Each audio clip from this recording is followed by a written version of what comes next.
Hello everyone. Welcome you to this session of Daily Current Affairs. In today's current affairs, we have some very important news that we are going to see, and we are going to have a very detailed analysis.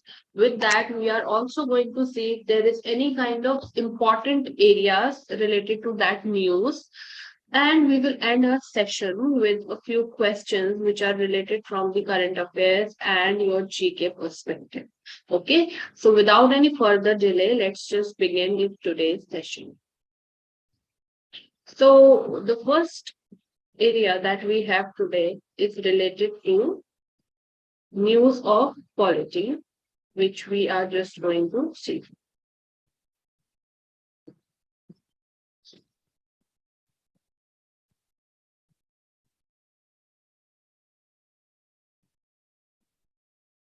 So there is a wish list, which is this is actually an editorial in the newspaper Hindu, which is talking about a kind of wish list for reforms in India's higher judiciary.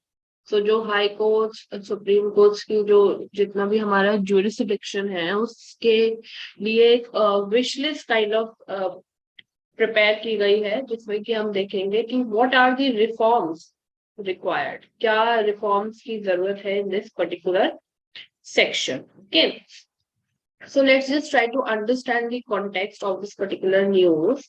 So Amit talks of proposal for increasing the age of retirement of Supreme Court of India judges from the current 65 to 67. The article examines some aspects relating to the retirement age of judges and other areas in need of reform in the functioning of the Indian judiciary and make certain recommendations in this direction. So हाल फिलहाल में अभी बात चल रही थी, हमने news में काफी बार पढ़ा है कि जो सुप्रीम कोर्ट के जजेस हैं उनकी एज जो कि अभी करंट एज 65 है रिटायरमेंट की, जिसको कि बढ़ा के 67 करने की बात की जा रही है। तो इसी के टाइम पर एक जरूरी बात ये भी चल रही है कि there is need for some kind of reformation in this particular direction, और उसके लिए कुछ सर्टेन रिकमेंडेशन है इस पर्टिकुलर आर्टिकल में जो कि हम अभी देखने वाले। Also I have a question, जो हाई कोर्ट के जजेस हैं उनकी भी एज में कुछ चेंजेस करने की बात हो रही है, तो आपको मुझे बताना है कि क्या एज है अभी एंड क्या चेंजेस करने की बात हो रही है। So you have to tell me this in the comments. So let's just move forward. Now let's just try to understand what are the recommendations given in this particular editorial. Addressing the disparity in the retirement age of High Court and Supreme Court judges. So currently, the retirement age of High Court judges is 62, while the Supreme Court judges is 65. The article argues for doing away with this difference and bases its argument on the following aspects. So there are a few aspects on which they want to have this change in the age. Okay, so as I told you, what is the age? Retirement age High court जजेस की जो मैंने आपसे पूछी थी, it is 62 age of now. Okay, so now increasing the age of retirement of high court जजेस will ensure the availability of judge in the high court for a long period of time, and thus it will help alleviate the low number of judges problem in the judiciary to some extent. इससे क्या फायदा होगा, ये बोल रहे हैं कि अगर हम जजेस की जो रिटायरमेंट एज है उसको हम इंक्रीज कर देते हैं, 65 से 67 कर देते हैं, तो कहीं ना कहीं जो जजेस की कमी रहती है हमारी जुडिशरी में और जो डिले हो जाता है केसेस की हियरिंग में, वो डिले कम हो जाएगा, क्योंकि जजेस की जो एज है वो ज्यादा बढ़ जाएगी, तो ज्यादा टाइम तक they will be able to work. Okay, so this is one of the points that they are giving.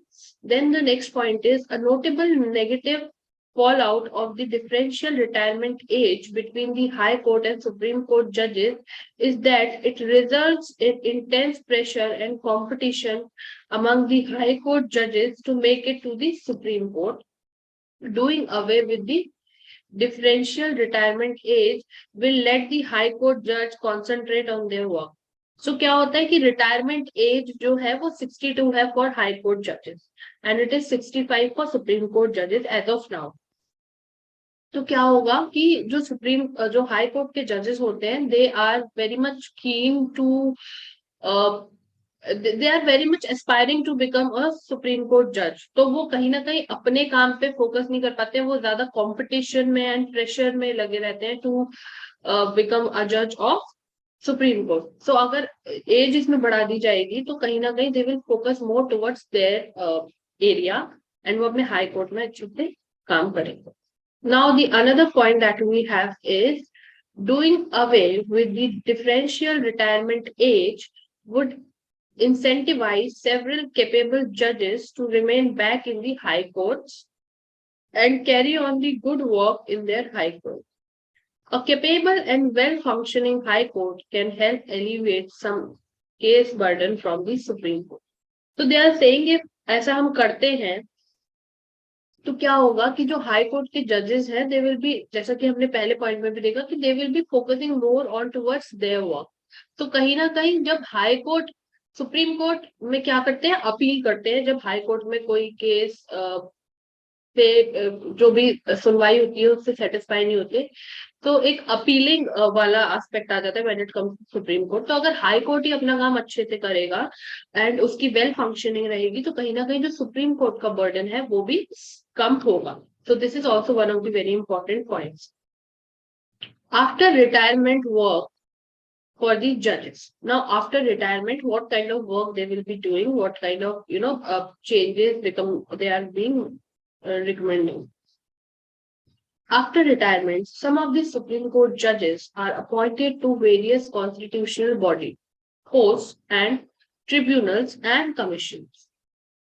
While some get into arbitration, a very small number of judges devote themselves to public service. So this has been observed कि supreme court के बहुत सारे ऐसे जजेस होते हैं कि जो कॉन्स्टिट्यूशनल पोस्ट पे चले जाते हैं, ट्रिब्यूनल्स या कमीशन में वर्क करने लगते हैं, but it is very less in number that they are devoting themselves in any kind of public service. So this is, one of the things. In this regard, the article calls for the creation of a cadre of public service for retired judges and recommends making appointments to the constitutional and statutory body posts and special assignments for profit. Now, what are they trying to say? कि एक special creation होनी चाहिए of creation of a cadre of public service जो कि retired जजेस के लिए होगी and they will be recommending and there will be appointments of these particular retired judges जो कि constitutional and statutory post से होगी and they will be giving some kind of special assignments so that they can have more into public service. Okay. Then the next point is to incentivize the judges' enrollment. There is the need to ensure full pay and the facilities of a judge of the Supreme Court for life for such judges. So और ऐसे लोग जो ऐसे जजेस, ऐसे retired जजेस जो इन सब कामों में इन्वॉल्व होंगे, पब्लिक सर्विस में इन्वॉल्व होंगे, तो उनके लिए इट इज वेरी इंपॉर्टेंट कि there is actually a big need to ensure कि उनको फुल पे मिले, फैसिलिटीज मिले जो भी सुप्रीम कोर्ट के जज को मिलती है, ऐसा उनका लाइफस्टाइल मेंटेन रह सके. Okay, then only they will be able to focus on their work.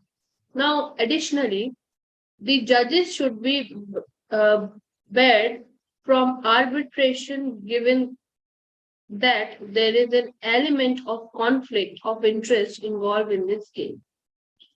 If outright banning is not legally possible, a system should be devised to disincentivize the retired judge from pursuing arbitration.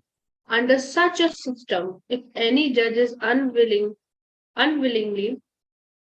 to be a part of the proposed cadre and instead wishes to pursue arbitration post-retire, then senior position on the Supreme Court, such as the membership of the collegium, ought not to be available for them. So कोई भी ऐसे काम में involved है, किसी conflict, if there is any kind of element of conflict, all these kinds of things, if they are being involved, किसी भी arbitrary stuff में if they are being involved, then they should not be given any kind of membership of collegium, okay, or any good position, senior position in the Supreme Court. Now there comes a question: what kind of recommendations are being given in order to have selection of Chief Justice of India? Now the article recommends that the choice of Chief Justice of India should be the best reputed Chief Justice of a High Court. सो जो high court का best, जितने भी high court है उनमें से सबसे best, जो best रेप्यूटेटेड जो चीफ जस्टिस ऑफ इंडिया होगा, he will be the he should be the choice for Chief Justice of India, who has proved himself worthy both in judicial office as well as administrative leadership, rather than having a sitting Supreme Court elevated to that position. तो जो भी ऐसा जज होंगे high court के जो कि अच्छा काम कर चुके हैं, जिनके पास अच्छी रेपुटेशन है, उनका काम अच्छा है, उनके एडमिनिस्ट्रेटिव लीडरशिप क्वालिटीज अच्छी हैं, ऐसे जो जज होंगे हाई कोर्ट के, उनको सेलेक्ट किया जाना चाहिए. They should be the choice. Having such a system in place will help ensure that the जजेस of supreme court are not swayed by their aspirations to the office of Chief Justice and are not influenced in their judgment. So ऐसे जो Chief Justice लोग बनेंगे, they will be of good, they will form a good system. Notably, though it is generally assumed that the senior most judge of the Supreme Court should be the Chief Justice of India, the Constitution mandates no such thing. तो generally practice में क्या देखा गया है कि जो भी senior most जज होंगे सुप्रीम कोर्ट के, उनको ही बना दिया जाएगा chief justice of India. But ऐसा कुछ कॉन्स्टिट्यूशन में मैंडेटरी नहीं लिखा है that only a chief minister, only a Chief Justice of India will be the person who is the senior most judge of Supreme Court. अगर कोई ऐसे जज हैं हाई कोर्ट के जिनकी बहुत अच्छी रेपुटेशन है, who has done a really good job, then they can also be the choice for Chief Justice of India. This is what the recommendation says. This kind of system is also observed in the US, wherein only 5 of its 17 Chief Justices served earlier as an associate judge, while the rest came fresh to the court. Such a system will help relieve excessive power and pressure. So ऐसा जो recommendation दी गई है, इस recommendation को actually इसके roots जो है वो US के system में भी observe किए गए हैं, and ये कहीं ना कहीं जो excessive power है और प्रेशर है उसको रिलीव करने में हेल्प करता है. This kind of system when you have choices from different courts, right? Now also the appointee should have a clear 3-year term rather than a very short span to ensure that he or she has sufficient time in the position to contribute. Okay, so this is also important that the person must get at least 3-year term, क्योंकि it's very important कि आप कुछ समय के लिए एक position पे रुको अगर आप एक्चुअली कुछ कंट्रीब्यूट करना चाहते हैं. बिकॉज जब आप किसी नई चीज में जाते हो, इन्वॉल्व होते हो, दो you must obviously a chief justice of India will definitely be having some experience, very good experience in fact, but it is important कि कम से कम 3 साल का टेन्योर होना ही चाहिए ताकि जो एक्चुअली वो काम करना चाहते हैं, जो कंट्रीब्यूट करना चाहते हैं, वो कर पाए इस पोजीशन के लिए. ठीक है, so term is also very important in that.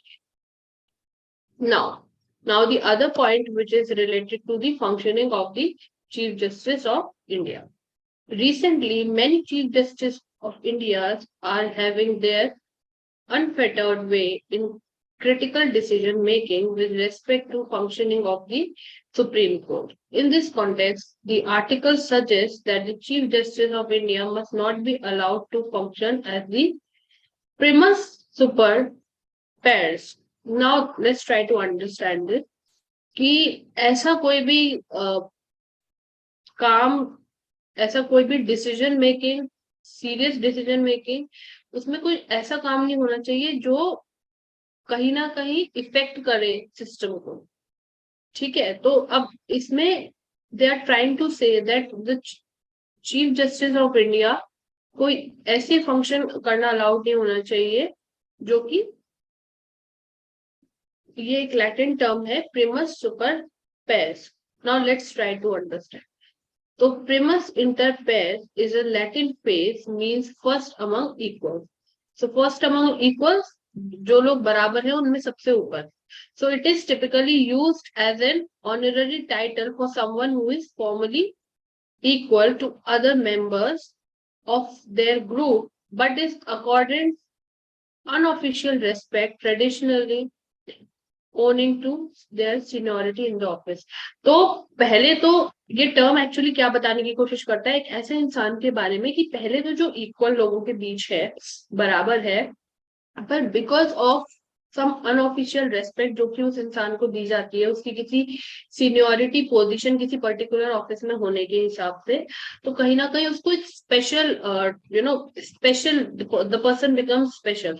तो ऐसा नहीं है, ये तरीके, इस तरीके का बिहेवियर एक चीफ जस्टिस ऑफ इंडिया को बिल्कुल भी शोभा नहीं देता, and this should not be happening. Okay, this is what they are trying to convey in this particular paragraph. The Chief Justice of India should instead function in a true collegiate manner with regard to the roster of allotment of cases and appointments of the Supreme Court and High Court and other important matters of judicial and administrative importance. So एक group में काम करना चाहिए. We know we have collegium system जिसमें कि number of judges are there, जिसमें कि appointment के काम होते हैं, अलॉटमेंट होता है कि कहाँ किस एरिया में किस जज को पोस्टिंग मिलेगी, कैसे अपॉइंटमेंट होगा, all those things. So it's a kind of a group that we have. So उसके ही मेंबर की तरह they must be working. Okay, so the news comes to an end. Now we have another news. Yesterday also I told you that there is flood going on in Assam and it is very devastating. बहुत ही ज्यादा खतरनाक स्थिति है. You must have seen it on some news channels or anywhere. But actually काफी ज्यादा लोगों को displace होना पड़ा है, काफी ज्यादा पानी भर गया है, and 30 to 40% एरिया में भयंकर फ्लड्स है in Assam right now these days. Okay, so let's just try to have an idea that what are the reasons that we have floods in Assam almost like every year very frequently, and what are these steps which are being taken by the government, how we can try to address this, and what are the steps which are very much required to be taken now. Okay, so let's just try to understand this.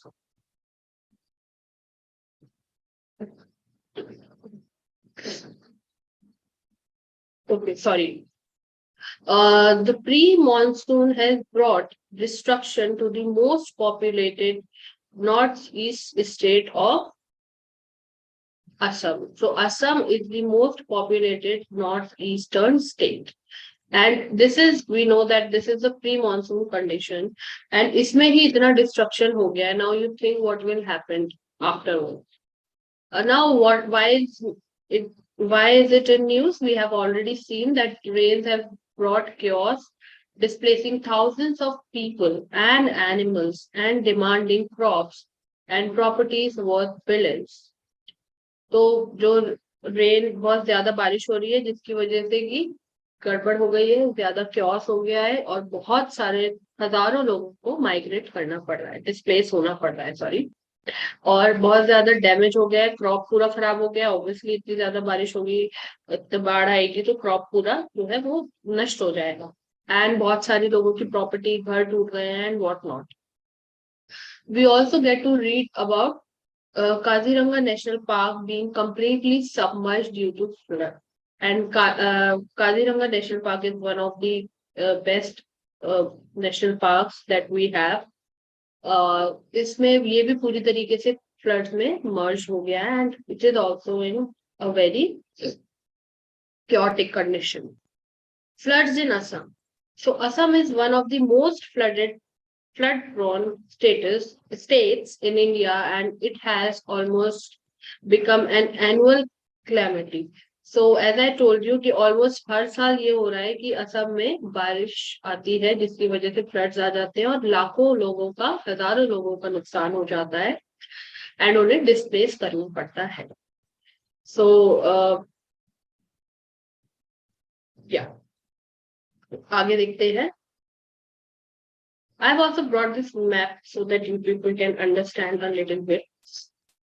Okay. So in terms of impact on human life, we will try to understand what are the impact of this particular flood on human life. The floods of 1988, 1998, and 2004 were the worst.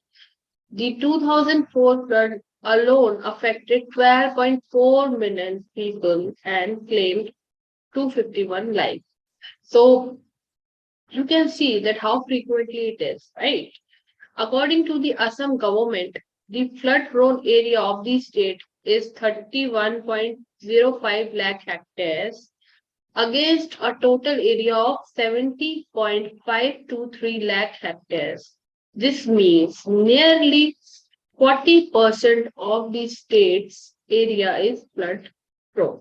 So जो असम का area है, total area Assam का है 78.523 lakh hectare, जिसमें कि 31.05 lakh hectare जो है वो फ्लड प्रोन है. तो वहां पे बहुत ज्यादा बाढ़ आने की आशंका रहती है. और एक्चुअली ये जो एरिया है फ्लड प्रोन एरिया, वो पूरे स्टेट का 40% एरिया है. तो सिर्फ 60% एरिया ऐसा है स्टेट का जो कि फ्लड प्रोन नहीं है. अदरवाइज बाकी 40% एरिया पूरी तरीके से फ्लड prone है. Overall, Assam accounts for nearly 10% of the total flood-prone area of the country. So पूरी कंट्री में अगर हम कंपेयर करें कि पूरी कंट्री में कितने परसेंट, मतलब 100% फ्लड प्रोन एरिया में से जो 10% टोटल फ्लड प्रोन एरिया है वो असम में ही है. Okay, so it's a huge number. Okay. Now, why are floods an annual occurrence in the state of Assam? Now, we will try to understand that what are the reasons actually कि हर साल असम में ऐसे floods आ ही रहे हैं and annually it is happening. So why is it happening कि हर साल, पहले तो फिर भी देख सकते हैं आप 1988 में आया, फिर 1998 में आया, उसके बीच में भी आया बट इतना devastating नहीं था. So we will try to understand now that why is it the case that flood is happening almost every year in us. Apart from the natural topography and annual excessive rainfall in Assam, there are various reasons. So topography तो ऐसी ही है कि जो flood, मतलब बारिश अच्छी होगी वहां पे, एक्सेसिव रेनफॉल होगा, बट ये सिर्फ एक रीजन नहीं है. इतना एक्सेसिव फ्लड होने के बहुत सारे अलग रीजंस भी हैं, and both man made and natural behind the destructive floods that hit Assam every year. Now, what are the reasons that we are going to see in detail in order to understand it better? Assam is home to a vast network of rivers, okay, including the Brahmaputra and Barak River, and more than 50 tributaries feeding them. So Brahmaputra and Barak, ये तो बड़ी reverse हो गई, और इसके साथ इनकी कम से कम 50 ट्रिब्यूटरी है, 50 से भी ज्यादा actually. So Assam also receives river water from neighboring states like Arunachal Pradesh and Meghalaya. तो असम जो है उसको अपनी नेबरिंग स्टेट्स अरुणाचल प्रदेश और मेघालय से भी कुछ पानी मिलता है, रिवर वाटर मिलता है, okay, प्लेस होके। इन 2004 and 2014, the South Bank tributaries of the Brahmaputra in lower Assam experienced flash floods of high magnitude due to cloud burst in the catchment area in Meghalaya. So, जो cloud burst हुआ था इन 2004 and 14, उसकी वजह से जो area है मेघालय का वहां पे फ्लड्स आ गए थे, एंड जो असम का लोअर एरिया है वहां पर भी ये एक्सपीरियंस किया गया। Bank erosion caused by the river Brahmaputra is one of the major reasons why Assam gets flooded every year. So Brahmaputra is a very long, huge river, and उसमें जो bank erosion होता है, जो नदी के किनारे जो अपर्दन होता है, उसकी वजह से फ्लड्स आना एक बहुत बड़ा कारण माना जाता है। It means the removal of soil, sediment or rock fragment along the bank, which results from high water flow. So as I told you कि जो बैंक जो है, नदी का जो किनारा है, उसके पास से जो भी रॉक्स होती है, जो मिट्टी होती है, all those they are being removed because of the high flow of the river. River का फ्लो जो होता है, Brahmaputra is a big river, huge river, तो जब उसका फ्लो जो है वो बहुत हाई रहता है, एंड उसकी वजह से क्या होता है कि जो इरोजन है वो ज्यादा हो जाता है। Now, there are some more points. Due to erosion, the width of the river increases and it changes its course. So, अब what is the case? Suppose this much is the river. अब जब erosion हो रहा है किनारों से, तो erosion हुआ, फिर इसका जो साइज है वो बढ़ गया, और इरोजन हुआ, फिर साइज बढ़ गया, और इरोजन हुआ, फिर साइज बढ़ गया। So this is the case. जैसे जैसे इरोजन बढ़ता जाता है, साइज बढ़ती जाती है, विड्थ जो है रिवर की वो बढ़ती जाती है, जिसकी वजह से जो कोर्स है रिवर का वो बढ़ता जाता है, वो चेंज होता जाता है, जिसकी वजह से floods. The width of the river Brahmaputra has increased up to 15 kilometers at some places due to bank erosion, making it the widest river in India.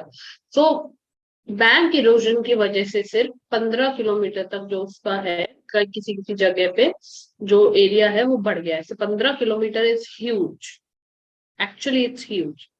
सो इसी वजह से ये India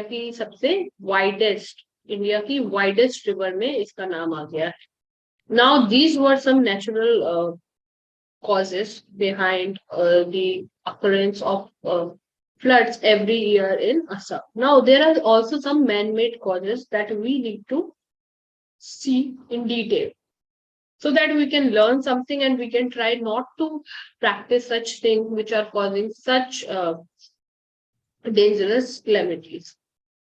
Floods are also caused by human intervention like encroachment of river banks and wetlands, lack of drainage, unplanned urban growth, hill cutting and deforestation. So बहुत ही basic चीजें हैं, हम छोटे से पढ़ते हैं, बट स्टिल वी फॉरगेट, और हम वही करते हैं जो हमें सही लगता है, and then the nature reflect it back. So river के आसपास के एरिया को कंट्रोल करने की कोशिश करना, अनप्लैन्ड अर्बनाइजेशन करना, वनों को काट देना, all these things are actually causing a lot of such kind of climates. Like climate is also being adversely affected by this. So flood is also one of the thing that we get because of all these unplanned things that we do. The dams that are being built are further aggravating these disasters. So dams जो बनते हैं, they are also one of the reasons.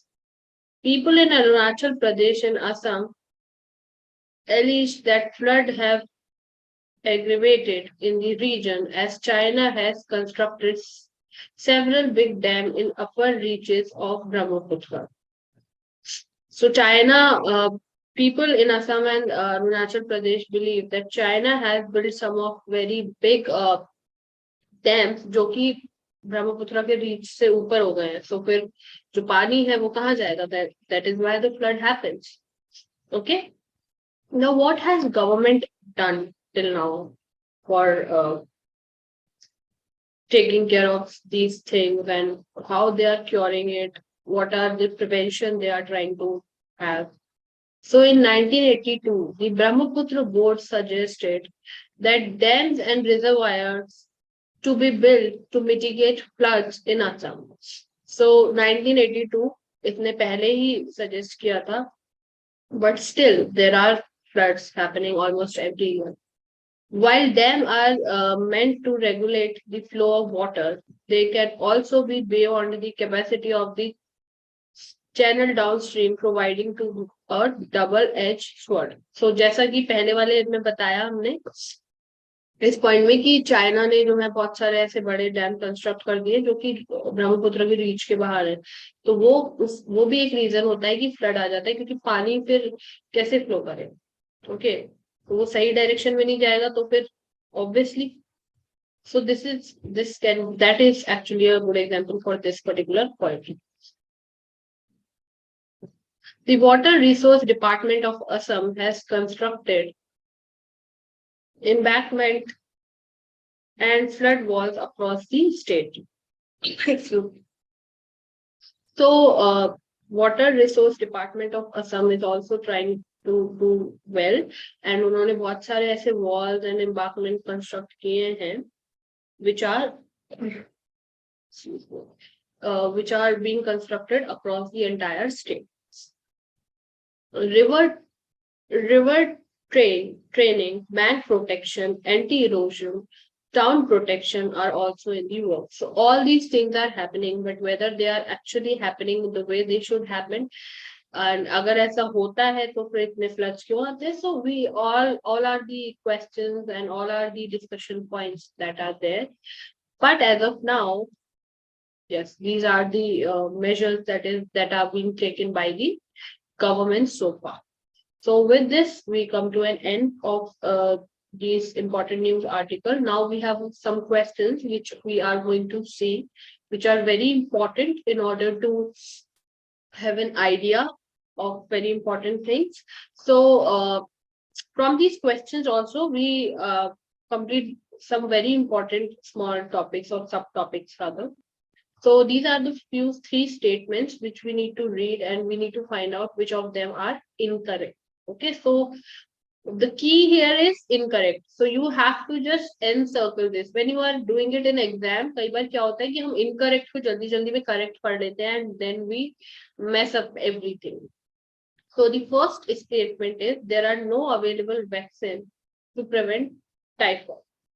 Typhoid fever is caused by highly contagious Salmonella typhi virus. According to WHO, a large portion of severe typhoid fever cases occur in children aged below 2 years. So which of the following is true? See the mistake I did? False. So incorrect. We have to point out. Okay, so let's just try to understand which one is, which are false. So answer A is true. A means 1 and only 2. They are incorrect. Why? Let's just try to understand. So there are vaccination available, with this we already know.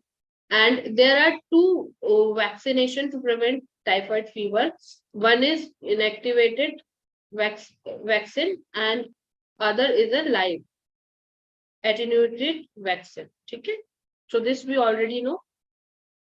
It's caused by a bacterium called Salmonella typhi, which is related to the bacteria that causes Salmonella food poisoning. So there is a kind of food poisoning that happens, and because of all this happens. Okay. And the last statement, this is true. According to WHO, a large portion of several severe typhoid fever cases occurs in children aged below 2. So this one is the correct option.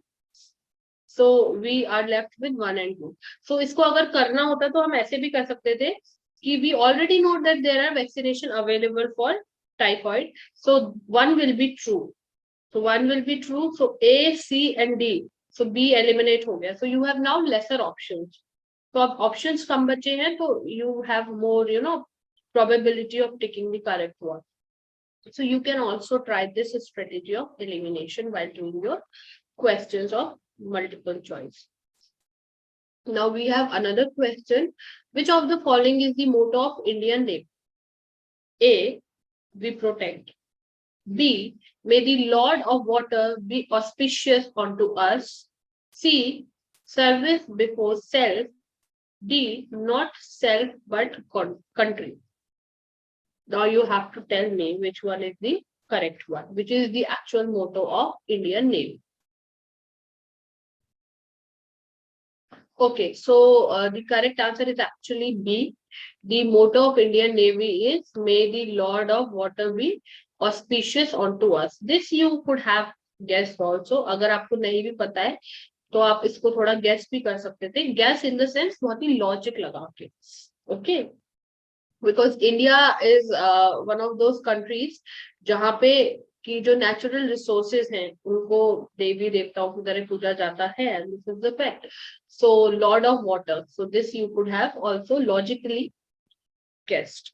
Okay, and service before self is motto of Indian Army. Service before self. The motto of Indian Air Force is touch the sky with glory. So we have seen the motto of all the three. Indian Navy, may the Lord of Water be auspicious unto us. Indian Army, service before self. The motto of Indian Air Force, touch the sky with glory. So with this, now we come to an end, and I'll meet you soon tomorrow with another session of daily current affairs. Till then, keep studying.